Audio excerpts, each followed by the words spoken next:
जय भोलेनाथ। भगवान शंकर की कृपा आप लोगों को प्राप्त हो। पूरे शिव परिवार की कृपा आप लोगों को प्राप्त हो।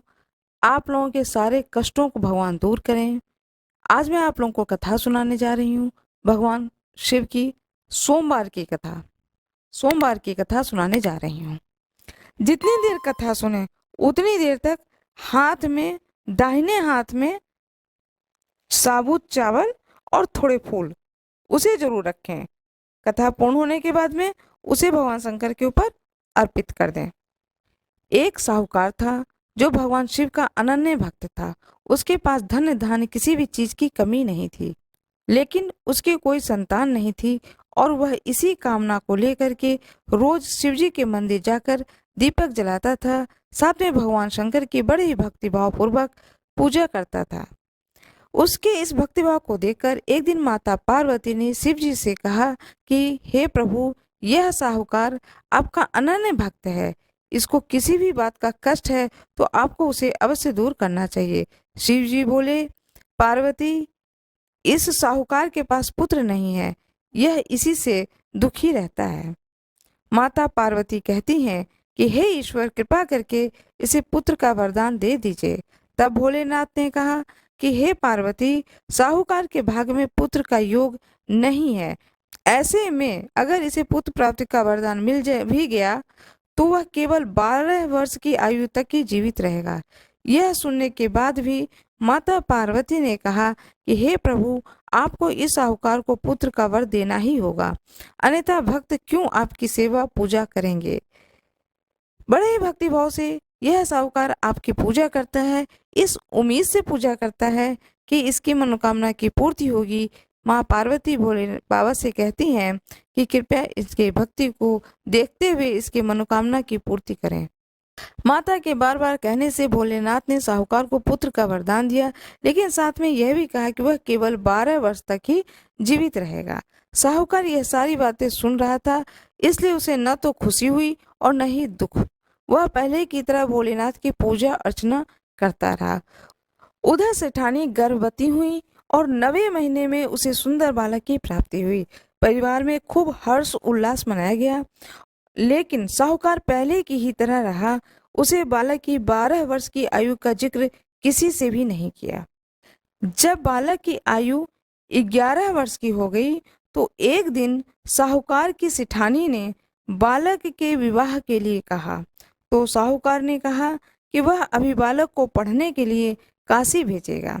इसके बाद उसने बालक के मामा जी को बुलाया और कहा कि इसे काशी पढ़ने के लिए ले जाओ और रास्ते में जिस भी स्थान पर रुकना वहाँ यज्ञ करना, ब्राह्मणों को भोजन कराते हुए आगे बढ़ना।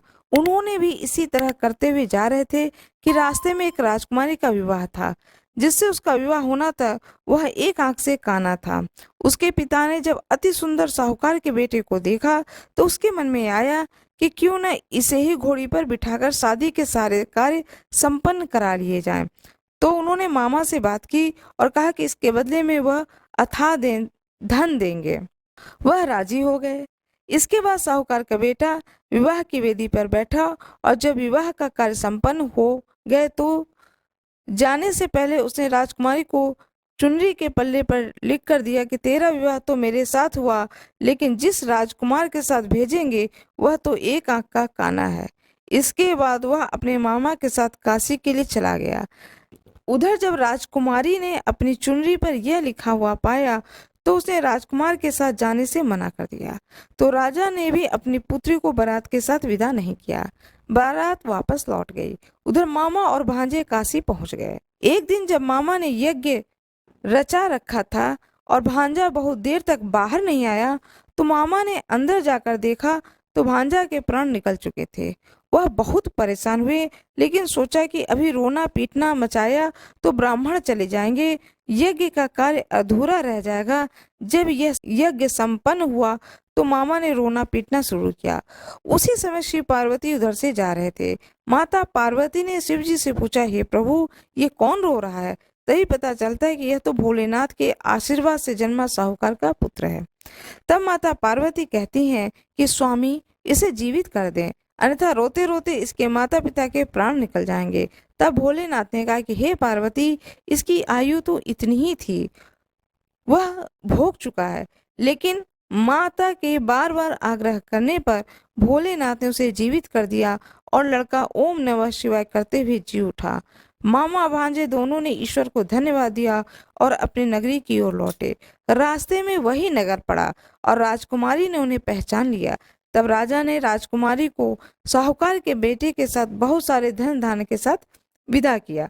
उधर साहूकार और उसकी पत्नी घर के छत पर बैठे थे। उन्होंने यह प्रण कर रखा था कि यदि उनका पुत्र सकुशल न लौटा तो वह छत से कूदकर अपने प्राण त्याग देंगे।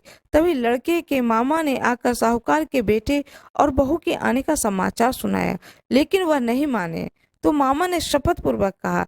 तब तो दोनों का विश्वास हो गया और दोनों अपने बेटे बहू का स्वागत किए। उसी रात साहूकार को स्वप्न में शिव जी ने दर्शन दिया और कहा कि तुम्हारे पूजन से मैं प्रसन्न हुआ हूँ। इसी प्रकार जो भी व्यक्ति कथा को पढ़ेगा और सुनेगा, उसके समस्त दुख दूर हो जाएंगे और मनोवांछित सभी कामनाओं की पूर्ति होगी। ओम नमः शिवाय। इस प्रकार से यह सोमवार की कथा की समाप्ति होती है। भगवान शिव की कथा पूर्ण हुई। अब भगवान शंकर की स्तुति करें। जो भी स्तुति आपको आती हो वह स्तुति करें। नमामि स्मीशान, लिंगा अष्टकम, जो भी स्तुति आती है उस स्तुति का पाठ करें। कर्पूर गौरम करुणावतारम, यह स्तुति करें। इसके बाद भगवान शंकर के पूर्ण मनोभाव से ध्यान लगा करके बड़े भावपूर्ण तरीके से आरती करें। गणेश जी की पहले आरती करें, फिर भगवान शंकर की आरती करें, माता पार्वती को आरती करें, पूरे शिव परिवार की आरती करें। आरती करने के बाद में जो भी आपने भोग लगाया है, जो भी भोग के लिए वहाँ पर प्रसाद स्वरूप रखे हैं आप, फल है, पंचामृत है और मेवा है। सूखे मेवा भी भगवान शंकर को भोग लगाया जाता है, तो मेवा है। जो जिन जिन चीज़ों का आपने भोग लगाया है उसे भोग लगाएं। भोग लगाने के बाद में आरती पूरे परिवार को दें। पूरे परिवार भावपूर्ण तरीके से आरती ले। भगवान शंकर का जो प्रसाद है उसे पूरे परिवार को दें और स्वयं भी ग्रहण करें। जो व्रती है वह स्वयं भी ग्रहण करें। इस तरह से करने से भगवान शंकर का जो ये कथा है, इसको सुनने का पूर्ण फल प्राप्त होता है। भगवान शंकर के ऊपर कुछ न कुछ, जो शिवलिंग है उसके ऊपर कुछ न कुछ दक्षिणा अवश्य रख दें। इस बात का जरूर ध्यान रखें। यदि घर में पूजा कर रहे हैं तो पूजा स्थान पर शिवलिंग हो, फोटो हो, जो भी हो, उस पर कुछ दक्षिणा चढ़ा दें। और यदि मंदिर में है तो भी दक्षिणा वहां रख दें। चलते समय उस दक्षिणा को उठा करके दान पात्र में डाल दें, या कोई पुजारी जी हो, कोई पंडित जी हो मंदिर में, तो पंडित जी को दे दें। इस तरह से कुछ न कुछ दान अवश्य निकालें। पूरी पूजा समाप्त होने के बाद में भगवान शंकर से क्षमा प्रार्थना अवश्य करें। देखिए, हम सभी लोग मानव हैं, इंसान हैं, हमसे बहुत सारी गलतियां होती हैं और छोटी छोटी गलतियां बहुत सारी हो जाती हैं जाने अनजाने में। इसलिए क्षमा प्रार्थना अवश्य पढ़ें। यदि क्षमा प्रार्थना आपको नहीं याद है तो आप हृदय से हाथ जोड़ करके खड़े हो जाएं भगवान शंकर के सामने। अपनी मनोकामना को बताएं कि हे ईश्वर, मेरा ये मनोकामना है, इसकी पूर्ति करें। जो भी आपकी मनोकामना हो उसे बोलें। उसके बाद में क्षमा मांगे भगवान से कि मेरे पूजा करने में जो भी त्रुटि रह गई हो, जो भी मुझसे गलती हो गई हो, हे प्रभु, हे करुणानिधान, आप तो दया के सागर हो और मैं एक मनुष्य हूँ, मेरी उस गलती को अवश्य क्षमा करें। इस तरह से विनीत भाव से भगवान से क्षमा मांगे। जितनी देर कथा सुने उतनी देर तक दाहिने हाथ में साबुत चावल और थोड़े फूल उसे जरूर रखें। कथा पूर्ण होने के बाद में उसे भगवान शंकर के ऊपर अर्पित कर दें। यह कार्य अवश्य करें। ओम नमः शिवाय, इस मंत्र का जाप अवश्य करें। शिवालय में खड़े हो चाहे घर में हो, 108 बार जरूर पढ़ें। रुद्राक्ष का माला हो तो उसके ऊपर 108 बार जरूर पाठ करें। ओम नमः शिवाय का अवश्य जाप करें। मेरा ये वीडियो अच्छा लगा हो तो कमेंट बॉक्स में जरूर बताएं, ओम नमः शिवाय लिखें। मेरे वीडियो को लाइक करें, शेयर करें, चैनल को सब्सक्राइब करें। धन्यवाद।